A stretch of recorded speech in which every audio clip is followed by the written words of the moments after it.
নমস্কার প্রিয় বন্ধু, জীবনবাণীর আরো একটি নতুন পর্বে আপনাকে স্বাগত জানাই। আশা করি ঈশ্বরের অনুগ্রহে আপনি ভালো আছেন। আজ আমরা দ্বিতীয় অধ্যায় পড়ব, যেখানে মোশির জন্ম, তার প্রথম প্রচেষ্টা এবং মিদিয়নে অজিহুদি নারীকে বিয়ের বিষয়ে জানব।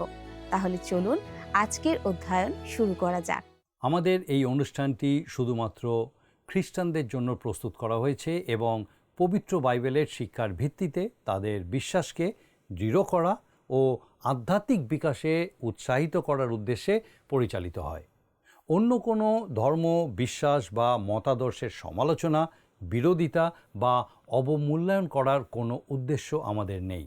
আমরা সকল ধর্ম ও সম্প্রদায়কে গভীরভাবে সম্মান করি এবং এই অনুষ্ঠানের কোনো বিষয়বস্তু কারোর অনুভূতি, বিশ্বাস বা ধর্মীয় ভাবাবেগে আঘাত, অপমান বা অসম্মান করার উদ্দেশ্যে উপস্থাপন করা হয়নি।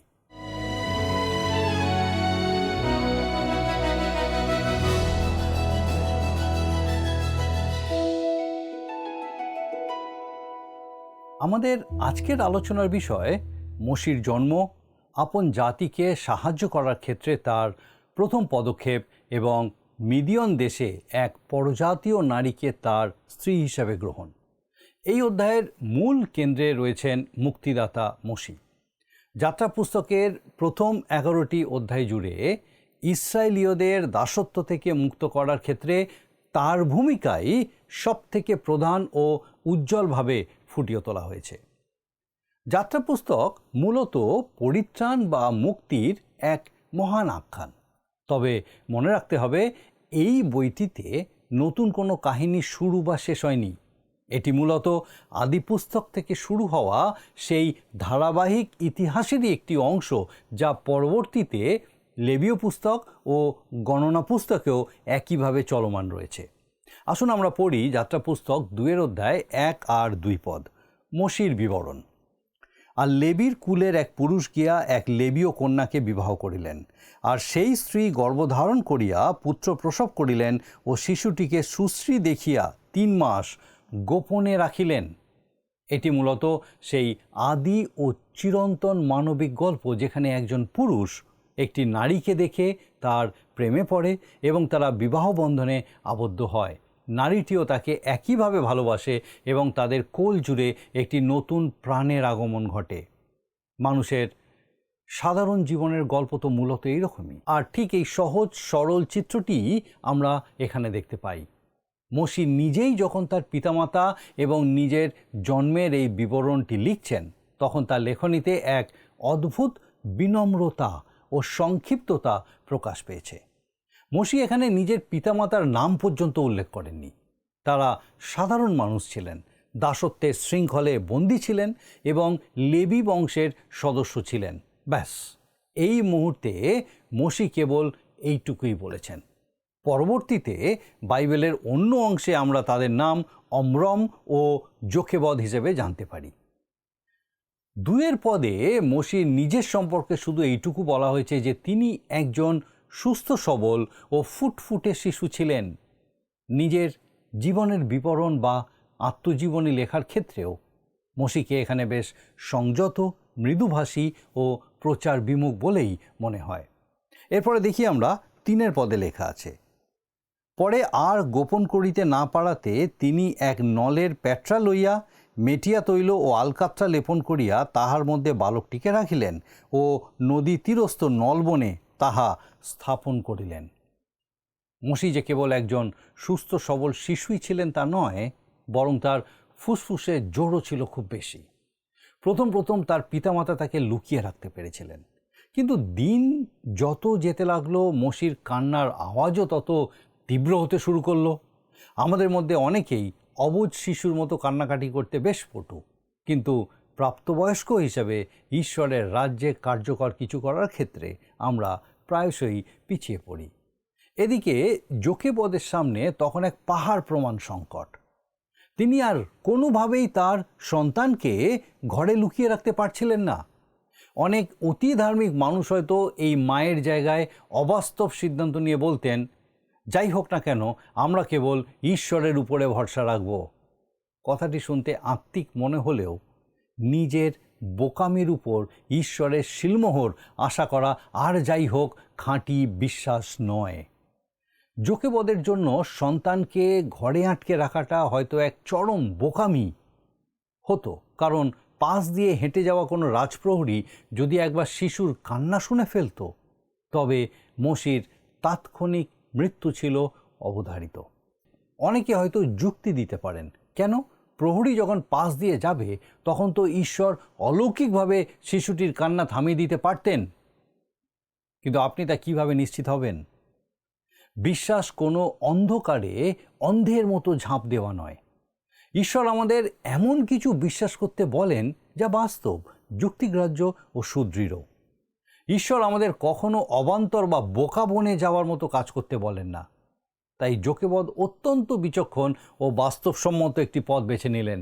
তিনি নলখাগড়া দিয়ে একটি ছোট ঝুড়ি তৈরি করলেন এবং মোশিকে পরম যত্নে তার মধ্যে সুরক্ষিত রাখলেন। এরপরে আমরা দেখি 4 পদে লেখা আছে, আর তাহার কি দশা ঘটে তাহা দেখিবার জন্য তাহার ভগ্নী দূরে দাঁড়াইয়া রইল। ঝুড়িটি তৈরি করার পাশাপাশি যোকেবদ মোশির বোনকেও পাঠিয়েছিলেন যাতে সে দূর থেকে নজর রাখতে পারে এবং তার ভাইয়ের ভাগ্যে কি ঘটছে তা জানতে পারে। এই মায়ের এমন বিচক্ষণ ও বাস্তবসম্মত পদক্ষেপই প্রমাণ করে যে তিনি অলীক কোনো কল্পনায় নয়, বরং সত্যিকার অর্থেই ঈশ্বরের উপরে সম্পূর্ণ ভরসা রেখেছিলেন। আর এরপর 5 পদে আমরা দেখি লেখা আছে, পরে ফৌরনের কন্যা স্নানার্থে নদীতে আসিলেন এবং তাহার সহচরীগণ নদী তীরে বেড়াইতেছিল, আর তিনি নলবনের মধ্যে ওই পেট্রা দেখিয়া আপন দাসীকে তাহা আনিতে পাঠাইলেন। এবার ঈশ্বরের মহতি হাত প্রচ্ছন্নভাবে প্রকাশ পেল। এই জটিল পরিস্থিতিতে তিনি স্বয়ং হস্তক্ষেপ করতে যাচ্ছিলেন। মানুষের সাধারণ কাণ্ডজ্ঞান ও বাস্তব বুদ্ধিকে যখন আপনি কাজে লাগান, ঈশ্বর ঠিক তখনই এইভাবে কাজ করেন। আর যোকেবদ এখানে সেই বিচক্ষণতারই পরিচয় দিয়েছিলেন। ঠিক এই সময় ফৌরনের কন্যা নীল নদে স্নান করতে এলেন।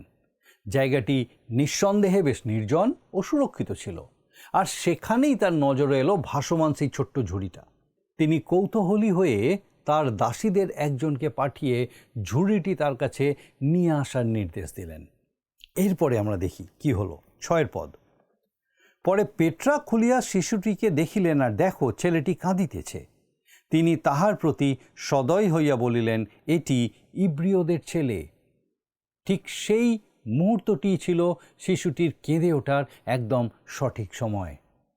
প্রকৃতপক্ষে ঈশ্বর যেন সেই ছোট্ট মোশিকে আলতো করে একটা চিমটি কেটেছিলেন এবং সে অমনি কুঁকিয়ে কেঁদে উঠেছিল। আর এভাবেই ঈশ্বর তার নিজের তৈরি দুটি বিষয়কে এক বিন্দুতে মেলালেন, একটি শিশুর কান্না এবং একজন নারীর মাতৃত্ব কোমল হৃদয়। আর তার ফলস্বরূপ ফৌরনের কন্যা কোনোভাবেই এই অসহায় শিশুটিকে অবহেলা করে চলে যেতে পারলেন না। এরপরে আমরা 7 পদে দেখি লেখা আছে, তখন তাহার ভগিনী ফৌরনের কন্যাকে কহিল, আমি গিয়ে কি আপনার নিমিত্ত এই ছেলেকে দুধ দিবার জন্য স্তন্যদাত্রী একটি ইব্রিয় স্ত্রীলোককে আপনার নিকটে ডাকিয়া নিব? ফৌরনের কন্যা কহিলেন, যাও। মোশির বোন মরিয়ম রাজকুমারীকে অত্যন্ত চমৎকার ও সময়োপযোগী একটি পরামর্শ দিয়েছিল। আর বড় হয়ে সে যে তার ছোট ভাইকে এই উপকারের কথাটি ভুলে যেতে দেয়নি তা পরবর্তীতে স্পষ্ট হয়ে ওঠে। আমরা এখানে যে কাহিনীটি পড়ছি তা ভীষণভাবে মানবিক ও বাস্তব। ঈশ্বরের এই মহিমান্বিত গ্রন্থের প্রতিটি পৃষ্ঠাতেই আমাদের জন্য বিশেষ কিছু শেখার বা জানার আছে। আমরা এরপরে 8 পদে দেখি, তখন সেই মেয়েটি গিয়া ছেলের মাকে ডাকিয়ে আনিল। এটা সত্যি এক নাটকীয় ও অভাবনীয় মোড়। এই ঘটনাটি আমাদের স্পষ্ট দেখায় যে আমরা যখন নিজেদের বাস্তব বুদ্ধিকে কাজে লাগিয়ে খাঁটি বিশ্বাসের পথে পা বাড়াই, তখন ঈশ্বর কীভাবে নিখুঁতভাবে কাজ শুরু করেন।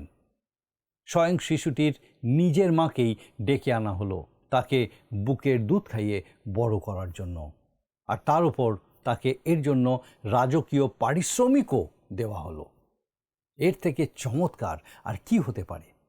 ঈশ্বর যখন আমাদের হৃদয়ে এবং আমাদের জীবনে তার মহিমার কাজ শুরু করেন, তখন তার সেই অলৌকিক পরিকল্পনাকে টেক্কা দেওয়া কারোর পক্ষেই সম্ভব হয় না। এরপরে আমরা 9 আর 10 পদে দেখি লেখা আছে, ফৌরনের কন্যা তাহাকে কহিলেন, তুমি এই ছেলেটিকে লইয়া আমার নিমিত্ত দুগ্ধপান করাও, আমি তোমাকে বেতন দিব। তাহাতে সেই স্ত্রী ছেলেটিকে লইয়া দুগ্ধপান করাইতে লাগিলেন।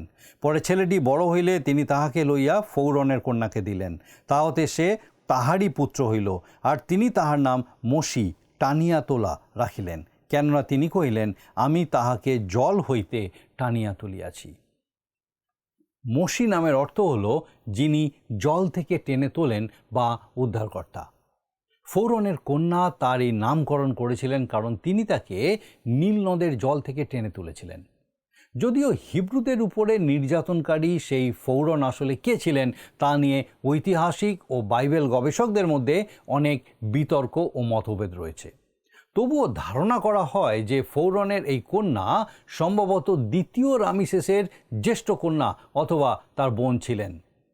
তৎকালীন মিশরের রাজকীয় রীতিনীতি অনুযায়ী তার প্রথম সন্তানের সিংহাসনের উপরে বৈধ অধিকার ছিল। তাই দ্বিতীয় রামিসেস এবং তার প্রধান মহিষী যদি নিঃসন্তান থাকতেন তবে মসি হতেন মিশরের পরবর্তী ফৌরন বা সম্রাট। আপন জাতিকে উদ্ধারে মসির প্রথম প্রচেষ্টা, মসির জীবনের প্রথম 40টি বছর কেটেছিল ফৌরনের রাজপ্রাসাদের জৌলসের মধ্যে। তার লালন পালন ও শিক্ষা দীক্ষা হয়েছিল সম্পূর্ণ একজন মিশরীয় আভিজাত্যের আদলে। তিনি দেখতে ছিলেন মিশরীয়দের মতো, কথা বলতেন তাদেরই ভাষায় এবং তার চালচলন ও আচার আচরণও ছিল একজন খাঁটি রাজপুত্রের মতো।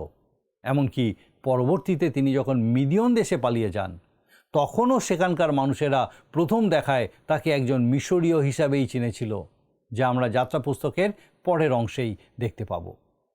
মসি শিক্ষালাভ করেছিলেন তৎকালীন বিশ্বের অন্যতম সেরা শিক্ষাকেন্দ্র মহৎ সূর্য মন্দিরে। প্রাচীন মিশরীয়রা আসলে বিজ্ঞান ও প্রযুক্তিতে কতখানি এগিয়ে ছিল তা আমরা প্রায় উপলব্ধি করতে পারি না। জ্যোতিষবিজ্ঞানে তাদের জ্ঞান ছিল এক কথায় অবিশ্বাস্য। তারা সূর্য থেকে পৃথিবীর নিখুঁত দূরত্ব পর্যন্ত হিসেব করতে পারত। পৃথিবী যে চ্যাপ্টা নয় বরং গোল, এই ধারণার উপর ভিত্তি করেই তারা তাদের অনেক বৈজ্ঞানিক কাজ পরিচালনা করত। রসায়নেও তাদের অগাধ পাণ্ডিত্য ছিল, যার সবচেয়ে বড় প্রমাণ হলো তাদের মৃতদেহ মমি করে রাখা বা সংরক্ষণ করার চমৎকার পদ্ধতি। আজকেও আধুনিক বিজ্ঞান এমন কোনো নিখুঁত ফর্মুলা তৈরি করতে পারেনি যা 4000 বছর আগে তাদের সেই দক্ষতার সমকক্ষ হতে পারে। রং এবং কারুশিল্পে তাদের পারদর্শিতা ছিল চোখ ধাঁধানো।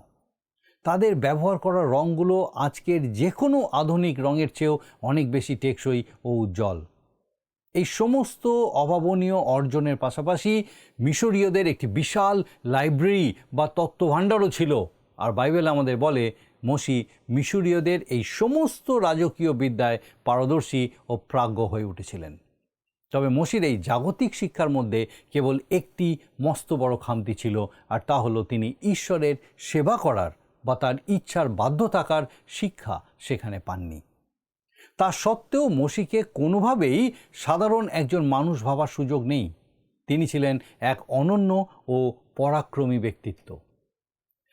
প্রেরিত পুস্তকে স্তিফানের বক্তব্য থেকে মসির জীবনের এই সময়কাল সম্পর্কে আমরা চমৎকার একটি ধারণা দেখতে পাই, যা প্রেরিত তার 7 অধ্যায় 20 থেকে 29 পদে লেখা আছে।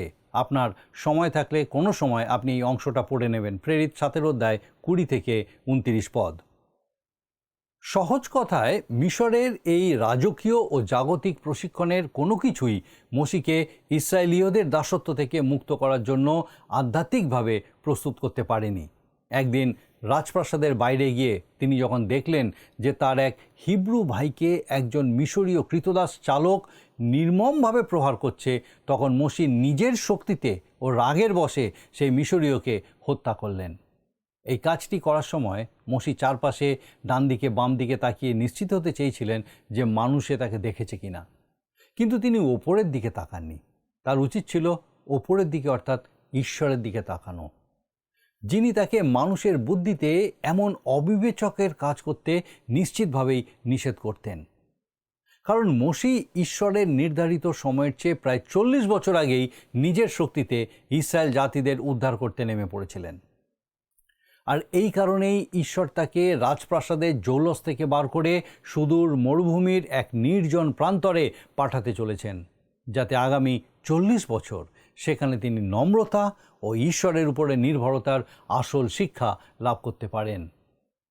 মোশি মিশরে 40 বছর কাটিয়েছিলেন, কিন্তু তা তাকে আগামী দিনে যা ঘটতে চলেছে তার জন্য প্রস্তুত করতে পারেনি।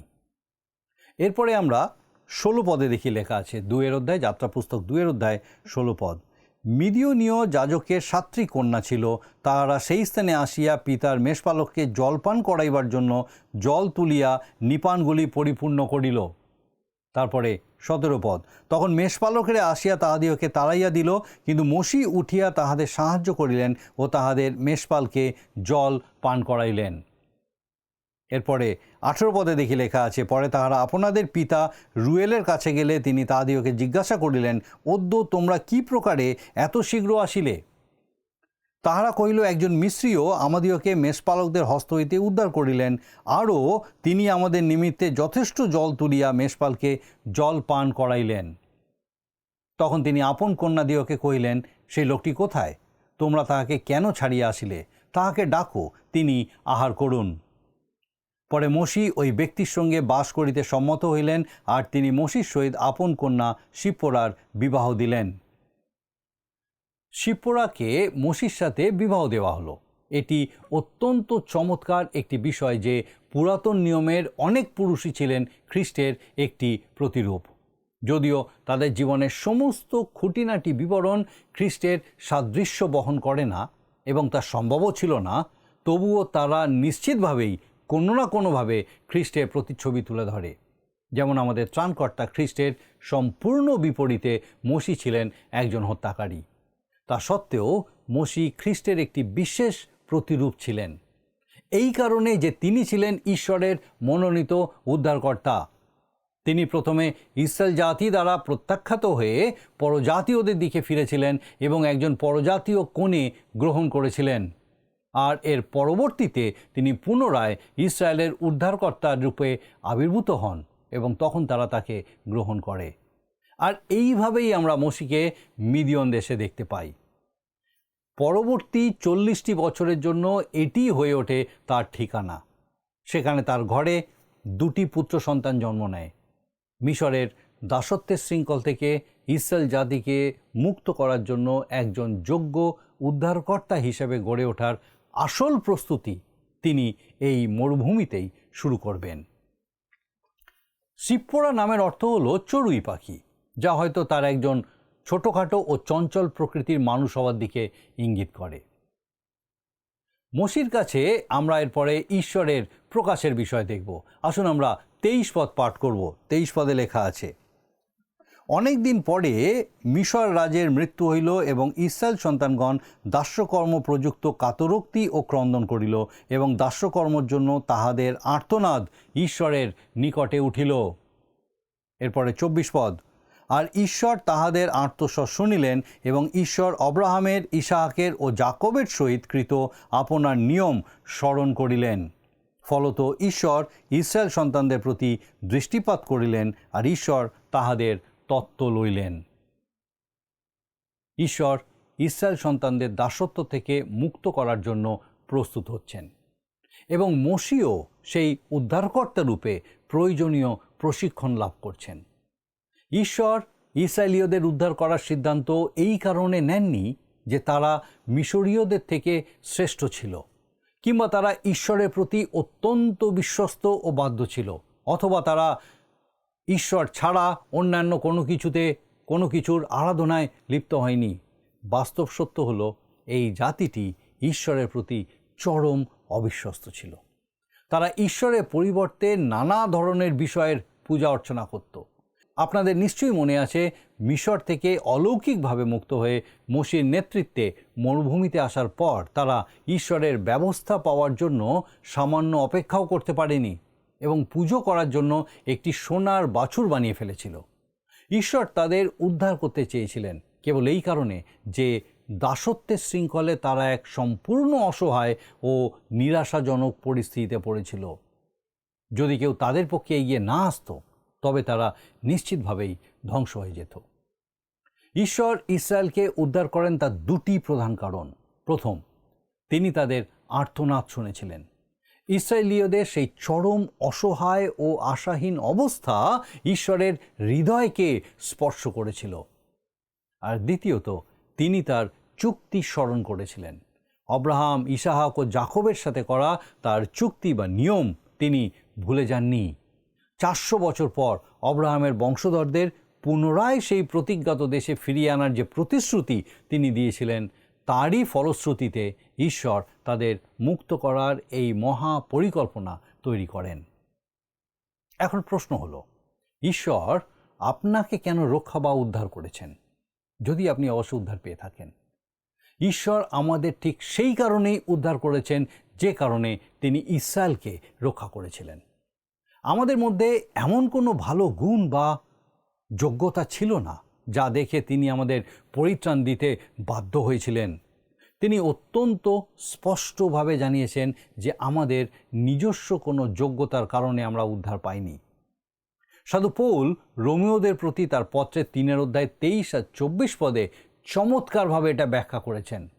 তিনি বলেছেন, কেননা সকলেই পাপ করিয়াছে এবং ঈশ্বরের গৌরববিহীন হইয়াছে, উহারা বিনামূল্যে তাঁহারই অনুগ্রহে খ্রিস্ট যিশুতে প্রাপ্য মুক্তি দ্বারা ধার্মিক গণিত হয়। এখানে বিনামূল্যে শব্দটির গভীর অর্থ হলো কোনো কারণ ছাড়াই। আমরা আমাদের পাপ থেকে সম্পূর্ণ নিষ্কারণে বা কোনো কারণ ছাড়াই উদ্ধার পেয়েছি।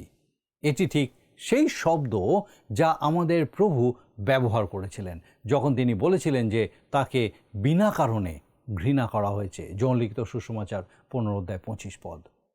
প্রকৃত সত্য হলো, ঈশ্বর আমাদের পাপ এবং অজ্ঞতার চরম অন্ধকারের মধ্যে নিমজ্জিত দেখেছিলেন আমাদেরকে।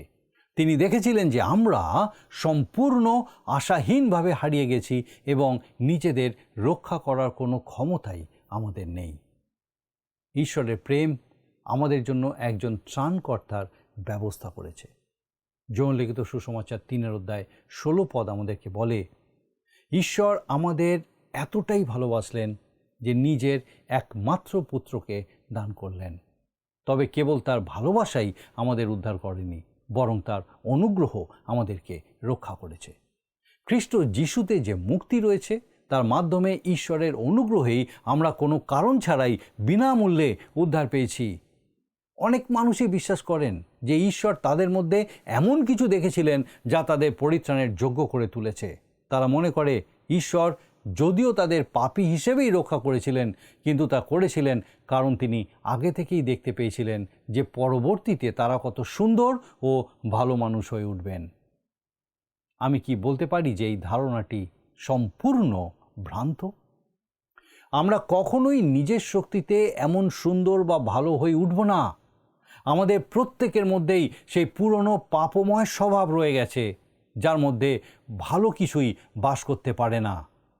রোমীয়দের প্রতিপত্রে সাধু পৌল 17-18 পদে খুব স্পষ্টভাবে বলেছেন, আমি জানি যে আমাতে অর্থাৎ আমার মাংসে উত্তম কিছুই বাস করে না। মানুষের নিজের মধ্যে বিন্দুমাত্র ভালো কিছু নেই। এই সত্যটি মেনে নেওয়া অনেকের জন্যই বেশ কঠিন আর পীড়াদায়ক। আমাদের মধ্যে ভালো কিছু কখনো ছিল না এবং কোনো দিনও থাকবেও না। আর এই কারণেই আমরা নিজেরা কোনো আত্মিক মঙ্গল উৎপন্ন করতে পারি না। ঠিক এই কারণেই যখন আমরা উদ্ধার পাই, ঈশ্বর আমাদের একটি সম্পূর্ণ নতুন স্বভাব দান করেন এবং আমাদের সেই পুরনো স্বভাবটি একসময় পুরোপুরি ধ্বংস হয়ে যায়। ঈশ্বর ইসরায়েলের মধ্যে কোনো বিশেষ যোগ্যতা বা ভালো কিছু দেখেননি, কিন্তু দাসত্বের শৃঙ্খলে আবদ্ধ ইসরায়েলের আর্তনাদ তিনি শুনেছিলেন এবং তাদেরকে মুক্ত করেছিলেন। একইভাবে ঈশ্বর আমাদের চরম অসহায় ও নিরাশাজনক হতাশাজনক অবস্থা দেখেছিলেন বলেই তিনি আমাদেরকে রক্ষা করেছেন। ঈশ্বরের একটি নিজস্ব পরিকল্পনা ছিল, তবে তিনি মানবজাতিকে জিজ্ঞেস করতে যাননি যে এই বিষয়ে তাদের মতামত কী।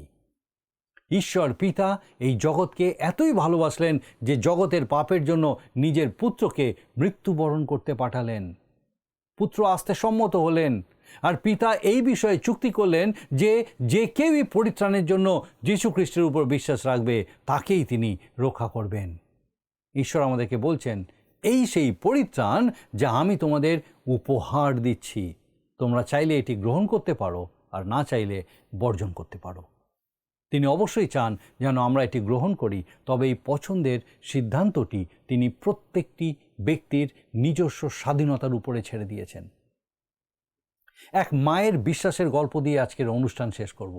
এক ভদ্রমহিলা ছিলেন যিনি তার ছেলেকে বিশ্ববিদ্যালয়ে পড়াশোনার খরচ জোগাতে মানুষের কাপড় ধোয়ার কঠোর পরিশ্রম করতেন।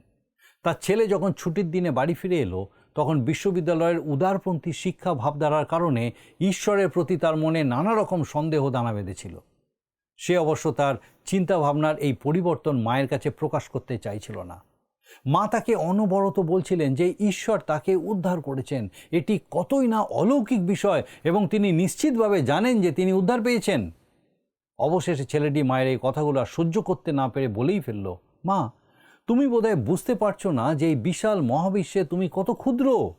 তুমি যদি তোমার আত্মাকে হারিয়েও ফেলো, ঈশ্বরের তাতে কিছু এসে যাবে না, এটার কোনো মূল্যই নেই। মা সাথে সাথে কোনো উত্তর দিলেন না। চুপচাপ রাতের খাবার টেবিলে খাবার সাজাতে লাগলেন। শেষমেশ তিনি বললেন, তুমি যা বলেছ তা নিয়ে আমি ভাবছিলাম। তুমি ঠিকই বলেছ, আমার এই ক্ষুদ্র আত্মার আসলে তেমন কোনো মূল্যই নেই। এটি হারালে আমারও খুব বেশি ক্ষতি হবে না, আর ঈশ্বরেরও তেমন ক্ষতি হবে না। কিন্তু তিনি যদি আমাকে রক্ষা না করেন, তবে আমার চেয়ে ঈশ্বরের ক্ষতি অনেক বেশি হবে, কারণ তিনি প্রতিজ্ঞা করেছেন যে আমি যদি যিশুর উপরে বিশ্বাস রাখি তবে তিনি আমাকে অবশ্যই রক্ষা করবেন। তিনি যদি তার নিজের দেওয়া সেই কথা বা প্রতিজ্ঞা ভঙ্গ করেন, তবে তিনি তার সুনাম হারাবেন এবং তার পবিত্র চরিত্রে দাগ লাগবে। ঈশ্বর মানব জাতিকে ঠিক এই কথাই বলছেন। ইসরায়েল সন্তানদের মধ্যে আকর্ষণীয় কিছুই ছিল না, কিন্তু ঈশ্বর তাদের আর্তনাদ শুনেছিলেন। আমাদের মধ্যেও এমন কোনো সুন্দর বা ভালো কিছু নেই যা দেখে তিনি আমাদের উদ্ধার করতে বাধ্য হবেন। ঈশ্বর আব্রাহাম, ইসাক এবং যাকবের সাথে একটি চুক্তি করেছিলেন, যেখানে তিনি ইসরায়েলের মুক্তির প্রতিশ্রুতি দিয়েছিলেন। একইভাবে তিনি এই বিষয়েও সম্মত হয়েছেন যে যে কেউ যীশু খ্রিস্টকে ত্রাণকর্তা রূপে বিশ্বাস করবে তাকেই তিনি রক্ষা করবেন। অনুগ্রহ হলো মূলত ঈশ্বরের সক্রিয় প্রেম বা কাজের মাধ্যমে প্রকাশিত ভালোবাসা। তিনি তার অনুগ্রহ দিয়েই আমাদেরকে উদ্ধার করেন, আর তার সেই মহান প্রেমই আমাদের জন্য মুক্তির পথ তৈরি করেছে। আসুন এখন প্রার্থনায় যাবো, আর আমি চাইবো আপনিও চোখ দিন। করুণাময় স্বর্গীয় পিতা, ধন্যবাদ দিও প্রভু, তোমার পবিত্র পরাক্রমে, তোমার প্রেমে, তোমার দয়ায়, তোমার অনুগ্রহে আমাদের জন্য সেই পথ তুমি প্রস্তুত করেছো। প্রভু যীশু খ্রিস্টের মধ্যে দিয়ে সেই পথ যা আমাদেরকে পিতা তোমার সাথে আবার নতুনভাবে সংযুক্ত করে, তোমাকে পিতা আব্বা বলে ডাকতে সাহায্য করে। ধন্যবাদ দিয়ে আমাদের প্রত্যেক দর্শক বন্ধুকে আরেকবার নতুনভাবে এই সত্যে তুমি উৎসাহিত উজ্জীবিত করলে। প্রভু, প্রার্থনা করি আমাদের সেই প্রত্যেক দর্শক বন্ধুকে যে কোনো পরিস্থিতিতে থাক না কেন, প্রভু যেন তোমার দিকে দৃষ্টি স্থির করতে পারে, যে প্রভু তুমি তাদের সঙ্গে আছো, কারণ পিতা গো, তারা তোমার সন্তান। প্রভু, তোমার পবিত্র অনুগ্রহে এই সত্যে তুমি সেই প্রত্যেককে সম্পূর্ণ নির্ভরশীল হতে, স্থির হতে, দৃঢ় হতে সাহায্য করো। তাদের সকল ভাবনাও সঙ্গে থাকো, তোমার পবিত্র আত্মার সুরক্ষায় সুরক্ষিত রাখো। তোমার যিশু নামে ভিক্ষা দয়া করে শ্রবণ ও গ্রহণ করো। আমেন।